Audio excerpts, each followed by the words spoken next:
Hello friends, good afternoon. Today we are going to study new experiment, comparison of capacities of two capacitors by proportional kick method. The circuit diagram needed to study comparison of capacities of two capacitors by proportional kick method is shown here. Let us go through the circuit diagram. This is the tap key. We need tap key.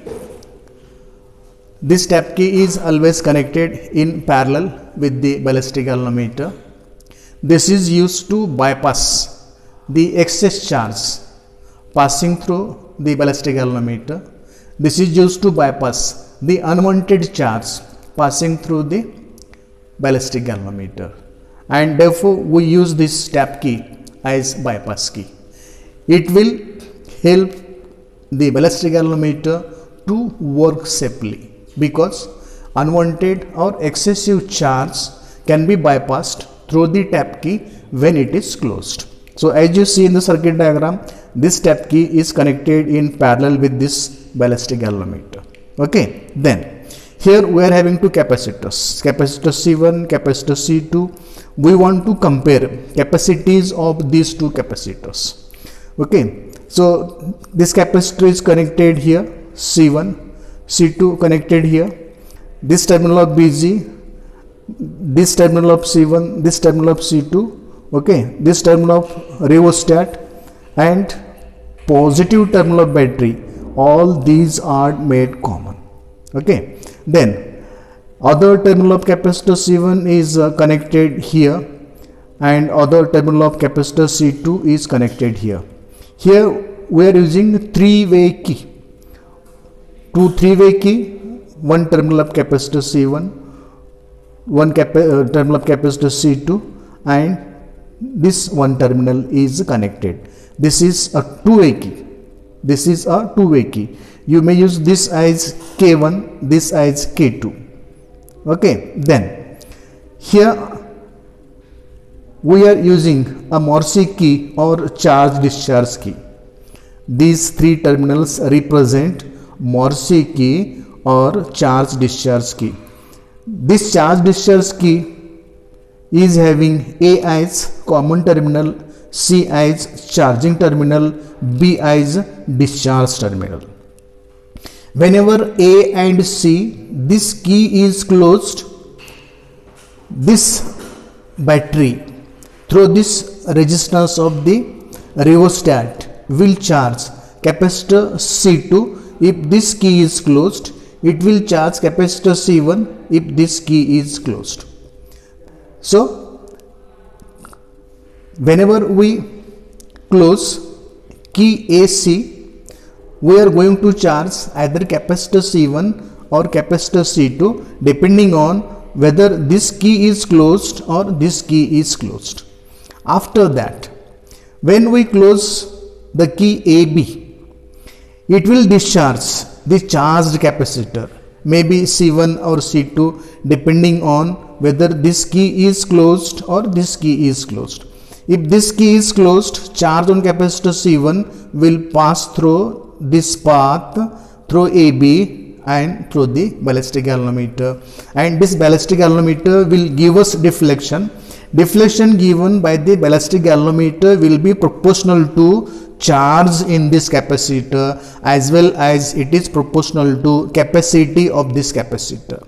Similarly, if this key is closed and capacitor C2 is charged closing AC, and when C2 is discharged closing AB, the charge passing through this ballistic galvanometer on C2 will be proportional, is passing through this ballistic galvanometer will shows deflection in the ballistic galvanometer.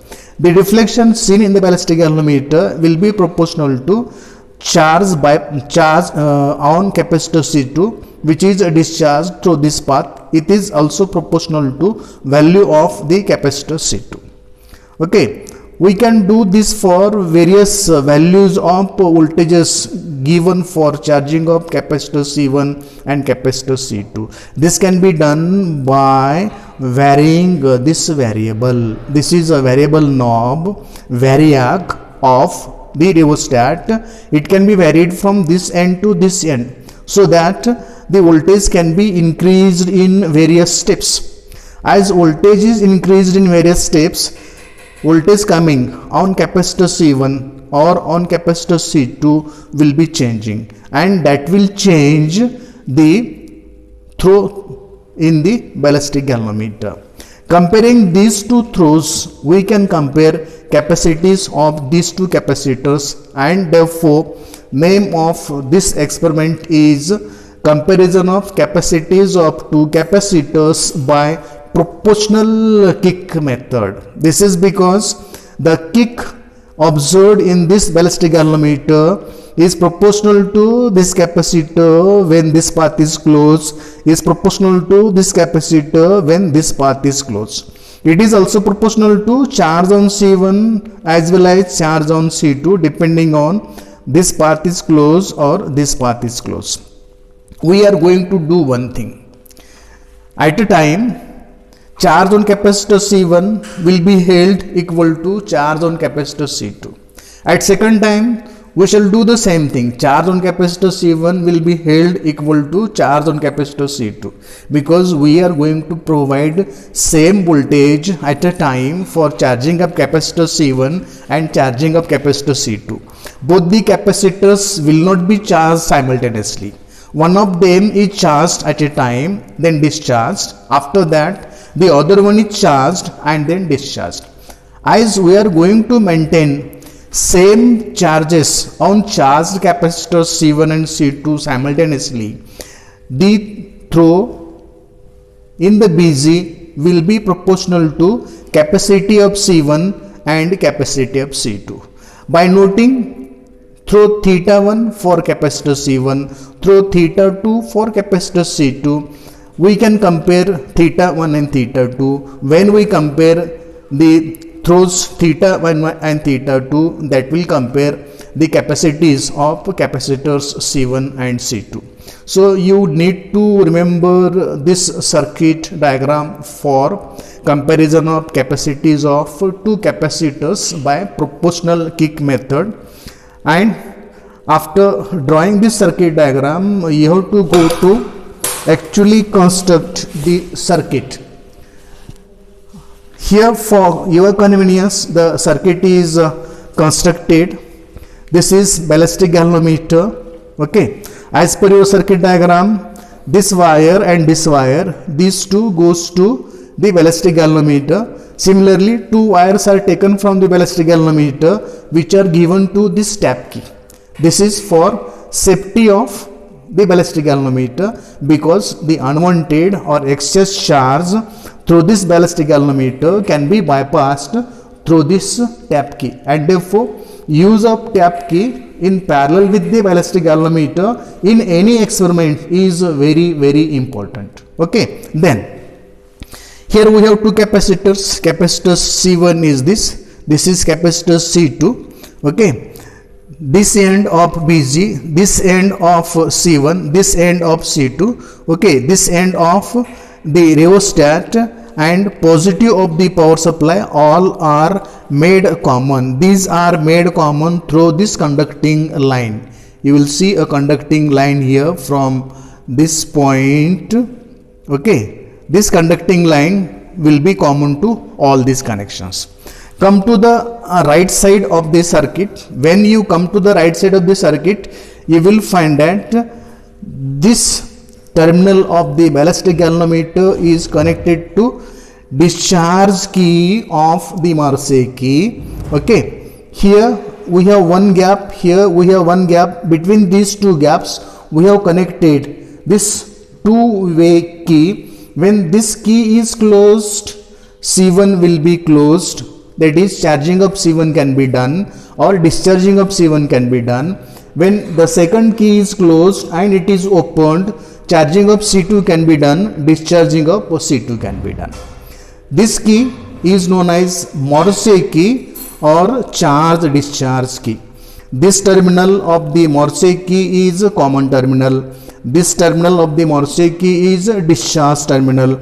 this terminal of the Morse key is the charge terminal. Okay, so here we have the charging terminal, here we have discharging terminal, here we have common terminal. Okay, so when you connect this key this way in your circuit, it will work for charging and discharging of this capacitor as well as this capacitor with the help of this two-way key.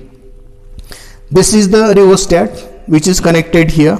This is variable terminal of the rheostat. This is fixed positive terminal of the rheostat. This is fixed negative terminal of the rheostat. How to decide this is fixed positive and this is fixed negative? Because this terminal is positive terminal of this power supply which is connected to this fixed terminal of the rheostat, and therefore this fixed terminal of the rheostat is positive. Okay, after that this is the negative terminal of the power supply which is connected to this fixed terminal of the rheostat, and therefore this is negative fixed terminal of the rheostat. This is positive fixed terminal of the rheostat. This is variable terminal of the rheostat. These three wires are connected here to the rheostat. With variation of resistance of rheostat, we can vary the amount of charging capacitor C1 as well as capacitor C2 depending on which of these two keys is closed at a time. And this is the voltage source which we have used as power supply. This is the ballistic galvanometer. You have studied ballistic galvanometer in depth. There was one complete chapter in BSc first year. You are well aware and familiar with the ballistic galvanometer. So we shall make use of this ballistic galvanometer to measure the throws after discharge of capacitor C1 as well as after discharge of capacitor C2 for different values of voltages provided by this power supply with the help of this rheostat. This is about the construction of the circuit, how to construct, how to build the circuit. When the circuit built by you is correct, you can go to perform the experiment. I have checked. After building this circuit, I have checked whether this circuit is correct, and I found that the circuit is correct. As this circuit connected is correct, now let us go to perform the experiment. For the first reading, for the first observation, I have placed the variable knob of the rheostat here.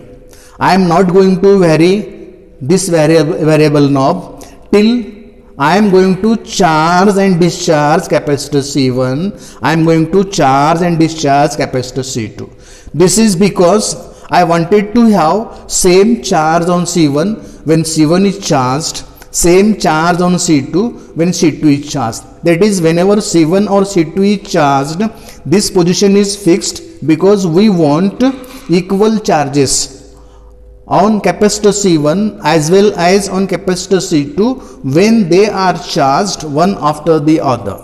And this can be observed, the charges can be observed by noting the throws through the BG, because throw through the BG will be proportional to the charge passing through it, and we are passing charge on C1 through BG to note throw for capacitor C1. Also we are going to pass charge on capacitor C2 through BG to note the throw theta 2 for capacitor C2. Now this key is closed. It means that the first capacitor C1 is in circuit, C2 is now not in circuit. Whenever we close this charge key, charging up capacitor C1 will start. Let us hold down this key for half a minute. After half a minute, we have to release the charge key so that it will get discharged and the reading is. Let me show you it once more. Tap it for some time. Okay. And after that, after half minute, I have to discharge it, and when I discharge it, the reading will be, how much it is? 4. The deflection theta 1 obtained for this position of rheostat for capacitor C1 is 4. Now let us replace this key for C2. Now C1 is taken out from the circuit, C2 is brought into the circuit, and therefore first tap the tap key, then charge the capacitor C2. Okay, wait for half a minute so that C2 will get charged to the same potential as C1 was charged before. After that, discharge it and see the deflection through BG for C2. It is again 4.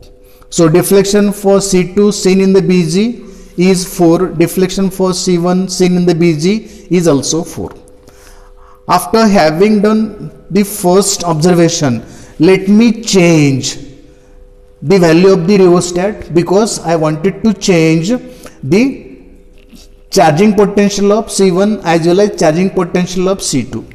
So let me vary this variac through small distance. I have varied it through a small distance. I have to do the same thing again. I have to then take out the key and plug in the first key because I wanted to have capacitor C1 in my circuit. Now close tap key, make charging. Okay, make charging for half a minute, and after that discharge to see the deflection, and after discharging we find that the deflection is 6 division.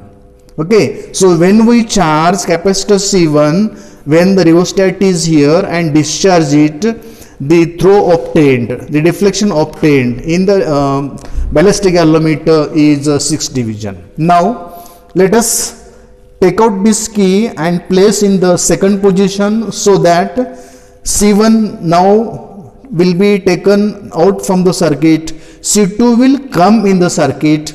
Okay, tap it so that this spot will be at 0. Then charge, keep this charging key for about half minute. After completing charging of C2 for half minute, let us discharge it, and when we discharge we will find that the deflection obtained is again 6. Same deflection is obtained for C1 as well as for C2. The reason is we are giving same potential, same voltage for charging of C1 and C2. First thing. Second thing is capacities of C1 and C2 must be same, because as we are giving same potential for charging of C1 and C2 and we are getting same throws for C1 and C2, it means that the capacitor C1 and C2 must be of same value. They should be of equal value.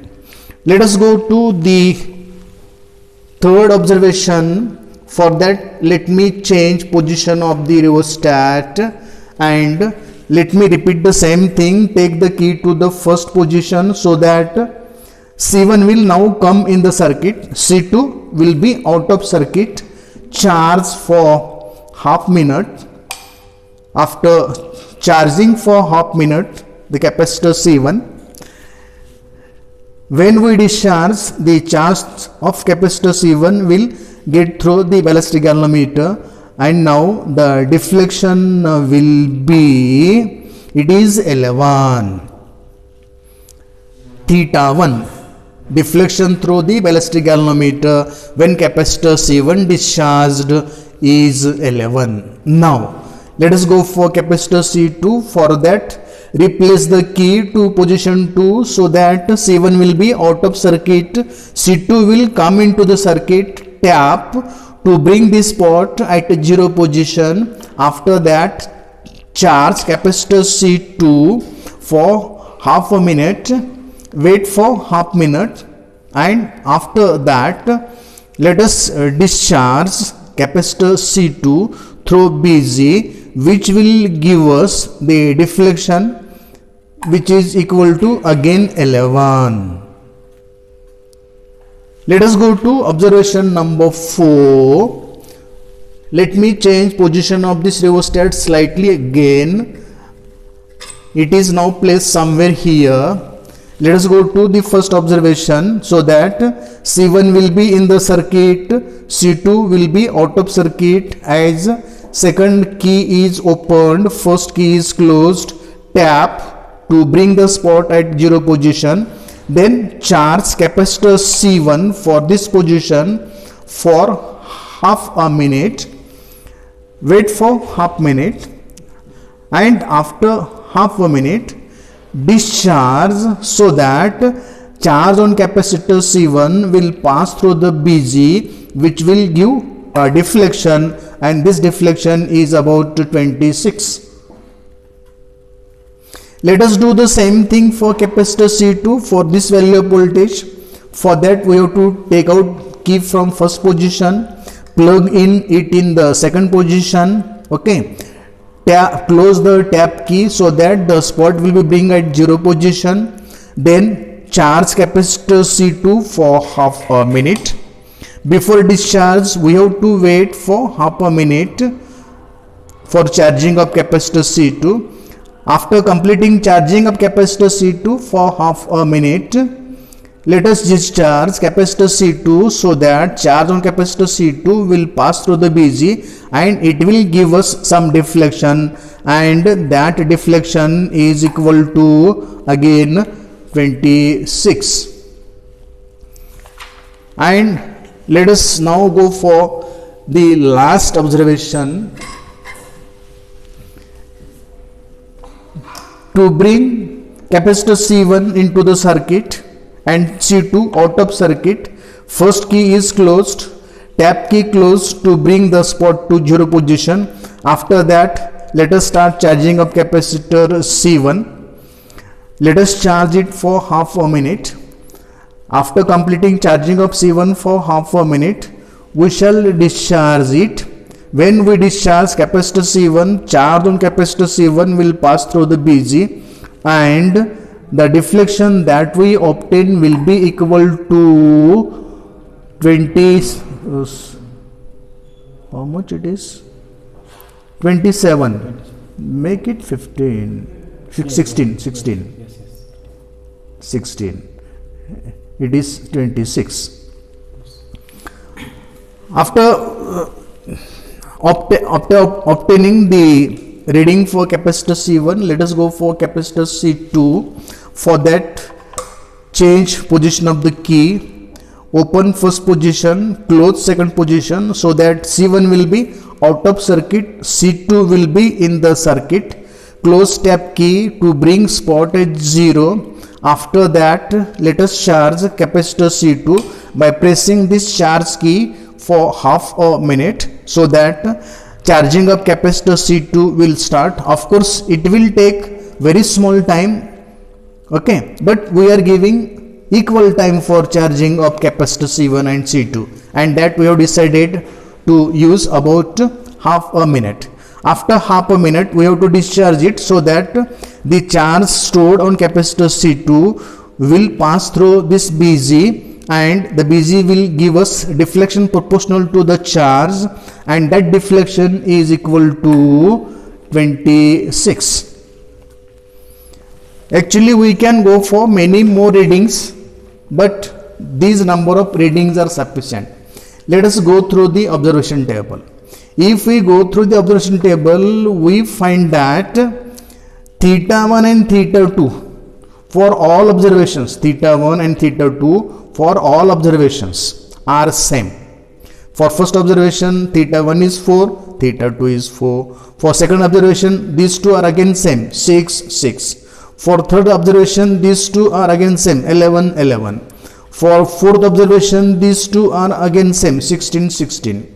For fifth observation, these two are again same, 26, 26. If you continue these observations up to any number, we will find that for given voltage, the discharge of capacitor C1 and C2 will give same throws through the BG, and we can do calculation of these in the last but one column, and we find that this calculation gives us C1 by C2 is equal to 1. The mean will be 1, that is ratio of capacity of two capacitor is coming 1.